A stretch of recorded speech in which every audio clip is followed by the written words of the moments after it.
Assalamualaikum warahmatullahi wabarakatuh. Saya NF dari Pustaka Suara. Saya ada satu kisah yang sangat menarik, yakni kisah Gajah Mada menyelamatkan Raja Majapahit, Raja Jayanegara ke Badander. Kisah ini saya dasarkan pada satu buku yang cukup sederhana. Kenapa? Buku itu memang sangat tipis, yakni 67 halaman saja, yang dikarang oleh DJ Hasugian dan diterbitkan oleh penerbit Aris 5 Jakarta. Buku ini cukup mudah untuk dimengerti dan Anda layak untuk membacanya. Nah, kita langsung pada satu kisah pendek tentang Gajah Mada menyelamatkan Raja Majapahit, Raja Jayanegara ke Badander.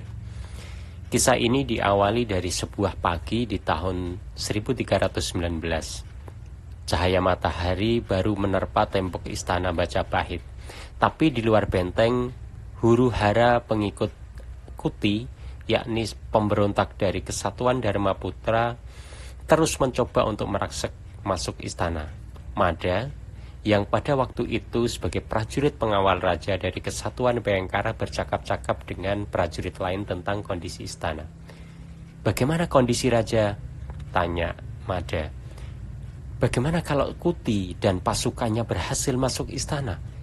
Pertanyaan-pertanyaan itulah yang menggugah atau menjadi gundah para prajurit, karena nanti istana pasti akan porak-poranda.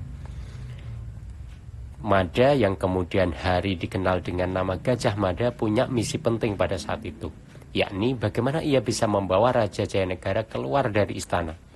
Sangat mengkhawatirkan jika Kuti nantinya berhasil masuk istana dan hendak membunuh raja. Mada kemudian menemui raja dan meminta raja bersiap-siap untuk dibawa keluar kota.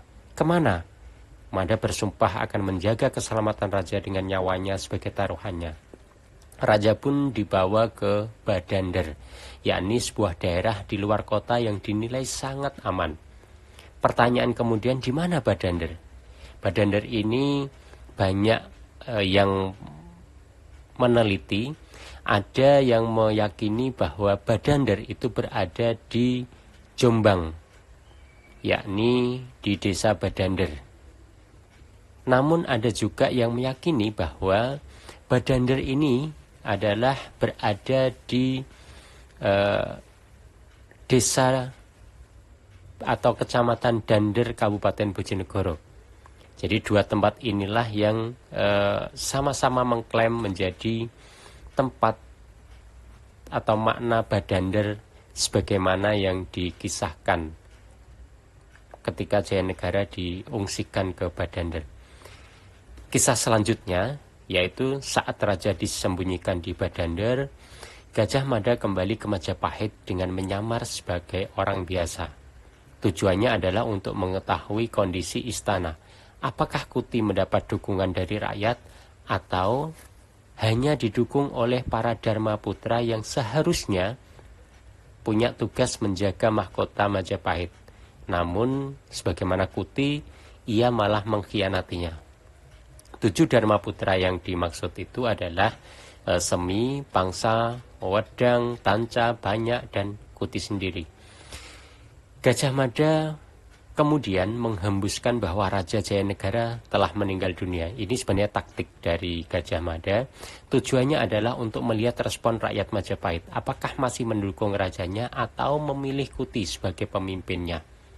Dari siasat itulah Gajah Mada mengetahui bahwa rakyat Majapahit masih menginginkan Raja Jayanegara memimpin Majapahit. Lalu Gajah Mada pun kemudian menghimpun kekuatan dan setelah mendapat banyak dukungan, dia langsung menggempur Kuti. Kuti akhirnya terbunuh oleh Gajah Mada dan pemberontakannya bisa dipadamkan. Raja Jayanegara kemudian balik dari Badander ke istana Majapahit. Dikisahkan di buku yang tipis tapi cukup menarik ini, Gajah Mada digambarkan tetap rendah hati dan mendapat kedudukan yang tinggi. Jika sebelumnya Mada menjadi prajurit Bayangkara, kini kedudukannya naik menjadi patih di Kahuripan di daerah Kediri. Namun setelah 2 tahun di sana, Mada dipindah menjadi patih di Daha, sekitar daerah Malang. Meski berkedudukan di Daha, Gajah Mada ini yang kemudian dikenal dengan nama Gajah Mada, sebagaimana yang saya ungkapkan tadi, sering ke Istana Majapahit karena Raja Jayanegara itu sangat dekat dengannya dan selalu membutuhkan pikiran-pikirannya. Nama Gajah Mada pun terus berkibar. Raja Jayanegara kemudian jatuh sakit.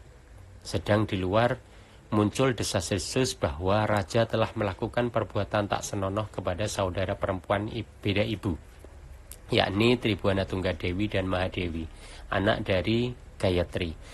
Gajah Mada diberi tugas khusus untuk mengusutnya.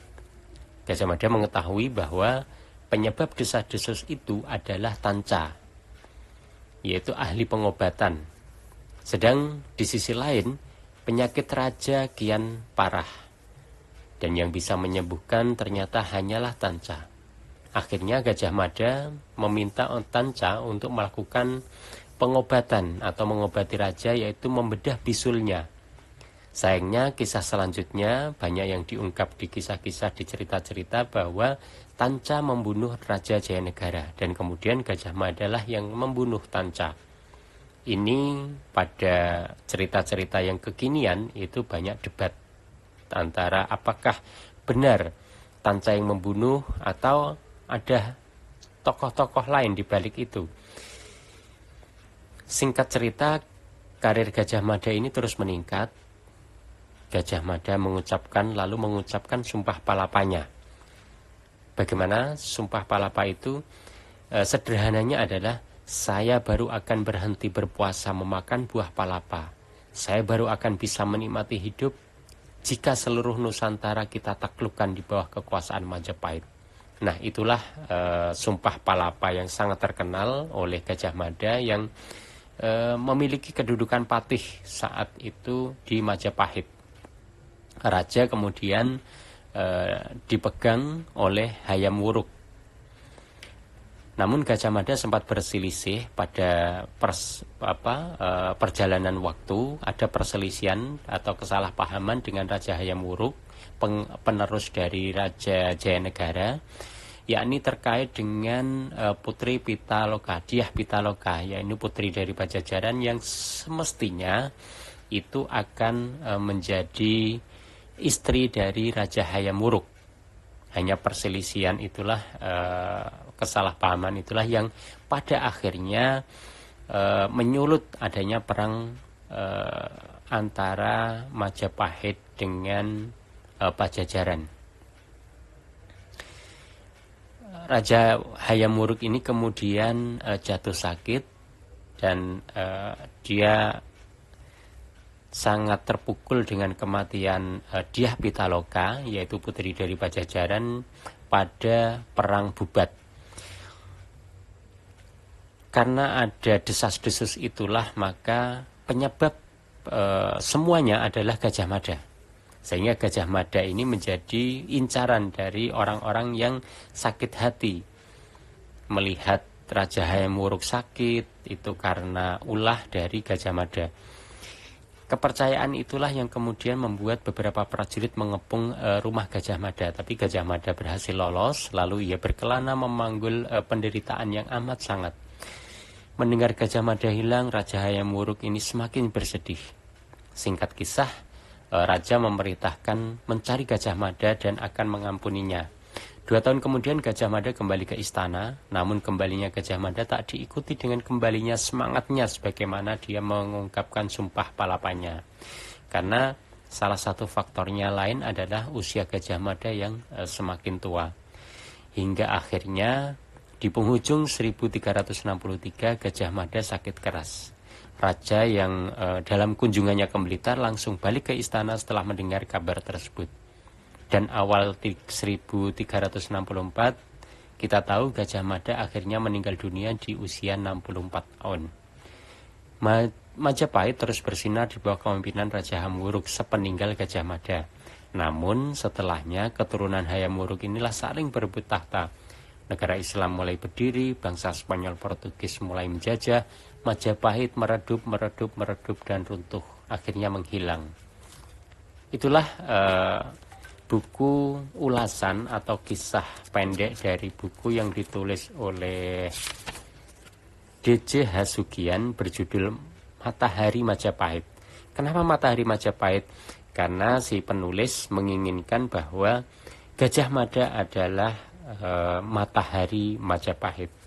Buku ini sangat recommended untuk Anda yang menyukai sejarah Majapahit, karena disajikan dengan sangat sederhana, ada ilustrasi-ilustrasi gambar, dan kalimat-kalimat yang digunakan sangat sederhana sehingga memudahkan kita yang nol sama sekali tentang sejarah pun akan mudah untuk memahami bagaimana Raja Jayanegara itu diungsikan ke Badandir, bagaimana Gajah Mada itu memulai karirnya dari prajurit biasa menjadi Mahapatih di Majapahit, dan bagaimana dia meninggal dunia. Jadi meskipun di sini adalah Matahari Majapahit dan ada hubungannya dengan Badandir, tapi secara sekilas buku ini lebih semacam biografi dari Gajah Mada itu sendiri. Semoga ada manfaatnya. Terima kasih. Assalamualaikum warahmatullahi wabarakatuh.